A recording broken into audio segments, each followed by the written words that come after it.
नमस्कार दोस्तों, आप सभी का स्वागत है आपके अपने YouTube channel Ashok Chawla education app पर। दोस्तों, आज हम जिस लेसन प्लान के साथ मिल रहे हैं वो है हिंदी व्याकरण का लेसन प्लान। और जिसके अगर प्रकरण की बात करें तो प्रकरण रहेगा आज का हमारा वचन।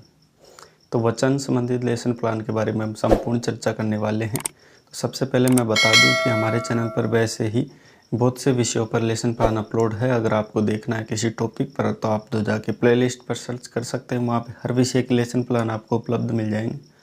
फिर भी अगर आपको किसी टॉपिक पर लेसन प्लान नहीं मिल पा रहा है तो आप कमेंट के माध्यम से या हमारे व्हाट्सअप नंबर या आपको दिख रहे होंगे, इस पर आप कमेंट कर सकते हैं, इस पर आप विषय वस्तु भेज सकते हैं। उसके नेक्स्ट डे आपको जो लेसन प्लान है वो उपलब्ध करा दिया जाता है।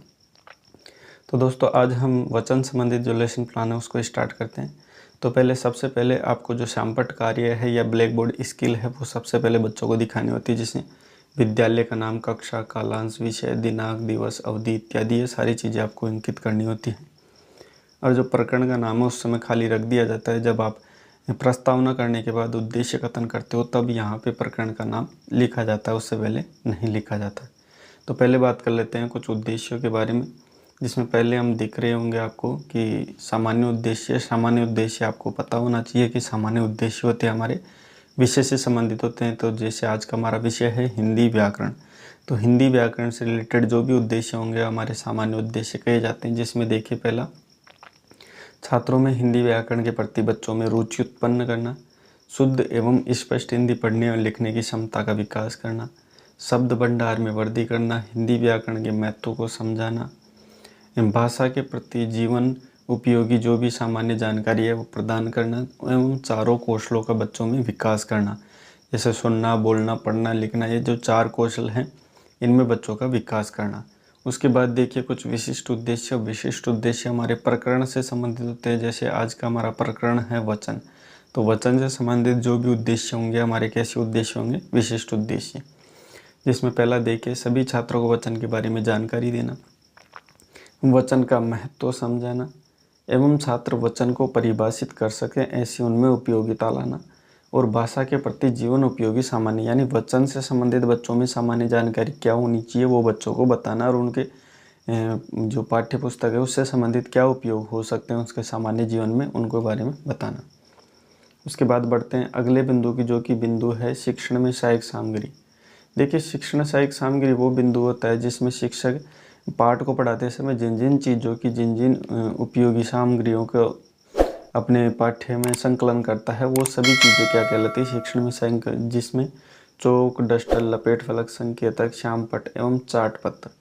देखिए, चार्ट पत्र का अगर उपयोग करते हो तो ज़्यादा उपयोगी माना जाता है। अगर आप नहीं भी करते हो तो इसको आप यहाँ से कट भी कर सकते हो, कोई दिक्कत नहीं।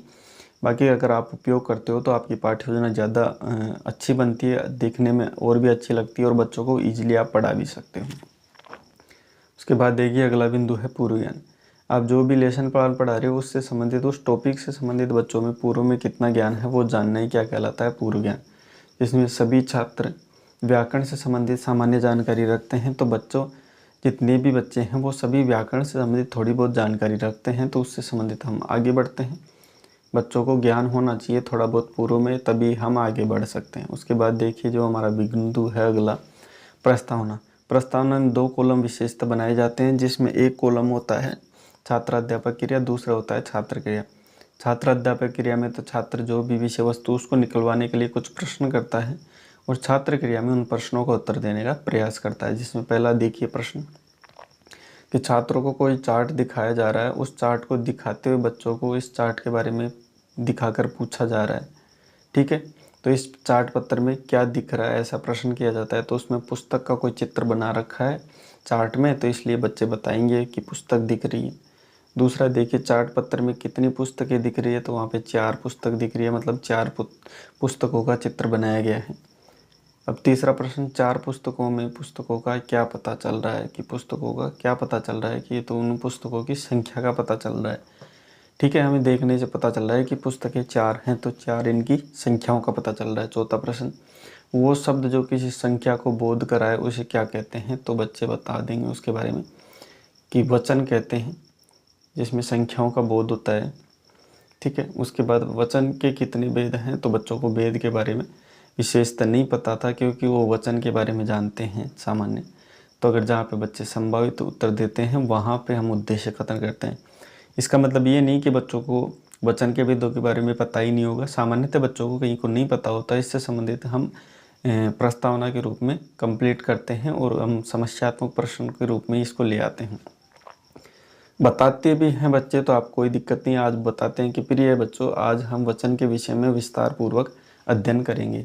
तो ऐसा करते हुए आप उद्देश्य कथन करते हो और जैसे ही आप यहाँ पे उद्देश्य कथन लिखते हो उसके बाद जो आपने प्रकरण का नाम खाली छोड़ा था ब्लैक बोर्ड पर उसको यहाँ पे वचन लिख के हम आगे बढ़ते हैं। उसके बाद हम करते हैं हमारी पाठ्य योजना का मुख्य बिंदु जो कि है प्रस्तुतिकरण। जो प्रस्तुतिकरण है उसे मुख्य रूप से 3 कॉलम विशेषता बनाए जाते हैं, ठीक है, जिसमें छात्र अध्यापक कथन, जिसमें छात्र अपनी विषय छात्र अध्यापक या छात्र अध्यापिका अपनी विषय वस्तु यहाँ पे बच्चों के सामने प्रस्तुत करता है या करती है। दूसरा होता है छात्र कथन, इसमें छात्र क्या करता है उसको ध्यानपूर्वक सुनता है, जो भी मुख्य बिंदु है उनको नोट करता रहता है। तीसरा कॉलम है श्याम पट कार्य। श्याम पट कार्य में क्या होता है कि छात्र अध्यापक जो भी विषय वस्तु पढ़ा रहा होता है उस विषय वस्तु पढ़ाने के साथ साथ जो मुख्य बिंदु है उनको ब्लैक बोर्ड पर यहाँ पे लिखता रहेगा और उन्हीं को ही छात्र अध्यापक जब लिखाता है तो छात्र इनको ही यहाँ पे अपने ब्लैक बोर्ड में या अपनी नोटबुक में लिखता रहता है, ठीक है। तो ये विषय वस्तु है जिसमें वचन की परिभाषा छात्र अध्यापक पहले बताएगा बच्चों को कि शब्द के जिस रूप में एक ऐसा ही एक या एक से अधिक होने का पता चलता है उसे वचन कहते हैं। ये सामान्य परिभाषा होगी। इसके एग्जाम्पल जैसे पुस्तक और पुस्तकें, किताब एवं किताबें। तो ये वचन संबंधित बताया गया है कि इसमें बोध पता चल रहा है कि हाँ ये एक है या एक से अधिक। तो पुस्तक एक है, पुस्तकें अनेक है। वचन के भेद बताए गए, इसमें 2 बताए, एक वचन एवं बहुवचन, ठीक है। उसके एक वचन के बाद में परिभाषा दी जाती है छात्र अध्यापक द्वारा, ठीक है। उसके कुछ उदाहरण भी दिए जाते हैं, आप देख पा रहे होंगे, आपको इजीली दिख रहे हैं। किसी बच्चे को अगर कहीं पे कोई समस्या आती है आप पूछ सकते हो, हालांकि इसको मैं अगर डिटेल से बताने जाऊँगा तो यह अब लंबी हो जाएगी पाठ्य योजना, इसलिए आप देख पा रहे होंगे इसको इजीली, कोई समस्या नहीं है इसमें। बाकी जो मुख्य एग्जाम्पल है वो आप यहाँ पे इंगित करते रहेंगे छात्र अध्यापक के रूप में। ये बहुवचन की परिभाषा और इसके कुछ उदाहरण यहाँ पे दिए गए हैं।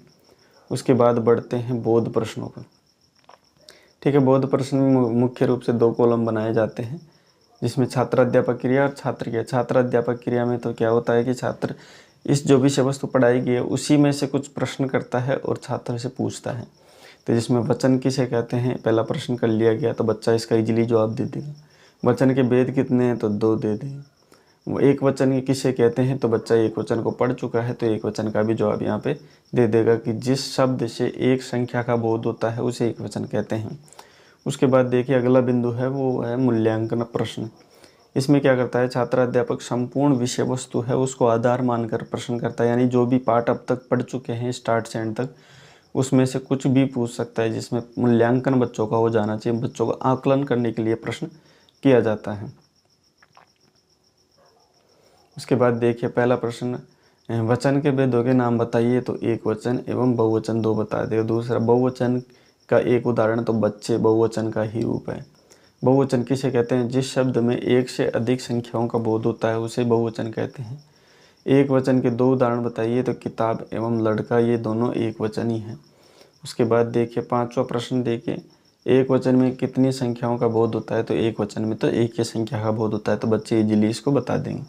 तो ये हो गया हमारा मूल्यांकन। उसके बाद देखिए जो हमारा अंतिम बिंदु है वो है गृह कार्य, जिसे होमवर्क भी कहते हैं या होम असाइनमेंट भी कुछ भी कह सकते हैं, आपकी मर्जी है, ठीक है। तो गृह कार्य है जिसमें संपूर्ण विषय वस्तु को आधार मानकर एक या 2 ऐसे प्रश्न बनाए जाते हैं जिसमें संपूर्ण विषय वस्तु बच्चों को रिकॉल हो जाए। बच्चे को जब वो विद्यालय के जाने के बाद जो उनका फ्री टाइम होता है उस फ्री टाइम का सदुपयोग करने के लिए या उस टाइम को यूज़फुल बनाने के लिए प्रश्न दिया जाता है। इसमें प्रश्न देखिए कि वचन को परिभाषित करते हुए वचन से संबंधित, यानी सभी बच्चे 20-20 उदाहरण लिख कर लेके आए, यानी अपनी पाठ्य पुस्तक में से लिख लो या फिर अन्य किसी सहायता के रूप में आप लिख सकते हैं, लेकिन 20-20 उदाहरण आप लिख कर लेके आएँ ताकि आप बच्चे को ये पता चल जाए कि वचन होता क्या है और उसका किस प्रकार से अपने जीवन में उपयोग उसका लाया जा सकता है। तो पाठ्य पुस्तक से संबंधित ये प्रश्न बच्चा कर लेता है। तो ये इसी के साथ आज की हमारी पाठ्य योजना यहीं पे समाप्त होती है। बाकी इसकी PDF की लिंक आपको नीचे वीडियो के नीचे डिस्क्रिप्शन है वहाँ पे दिख जाएगी, कोई समस्या नहीं है। अगर आपको अन्य कोई लेसन प्लान चाहिए तो हमारे प्लेलिस्ट में जाकर आप लेसन प्लान चेक कर सकते हो। ठीक है, हमारा अशोक चावला एजुकेशन हब करके यूट्यूब चैनल है, वहाँ पे आप प्लेलिस्ट में जाओगे तो आपको बहुत सी विषयों पर पाठ्य योजना मिल जाएगी। वहाँ पे आप इसको जाके चेक कर सकते हो और बहुत से टॉपिकों पर आपका लेसन प्लान मिल जाए। फिर भी किसी बच्चे को अगर कोई पर्सनली लेसन प्लान चाहिए होता है किसी टॉपिक पर, तो ये हमारे व्हाट्सअप नंबर है, इस पर आप विषय वस्तु भेज सकते हैं। उसके नेक्स्ट डे आपको ये लेसन प्लान उपलब्ध हमारे चैनल पर हो जाता है। तो अभी के लिए इतना ही, मिलते हैं नेक्स्ट ऐसी ही रोचक पाठ्य योजना के साथ। वीडियो देखने के लिए आपका बहुत बहुत धन्यवाद।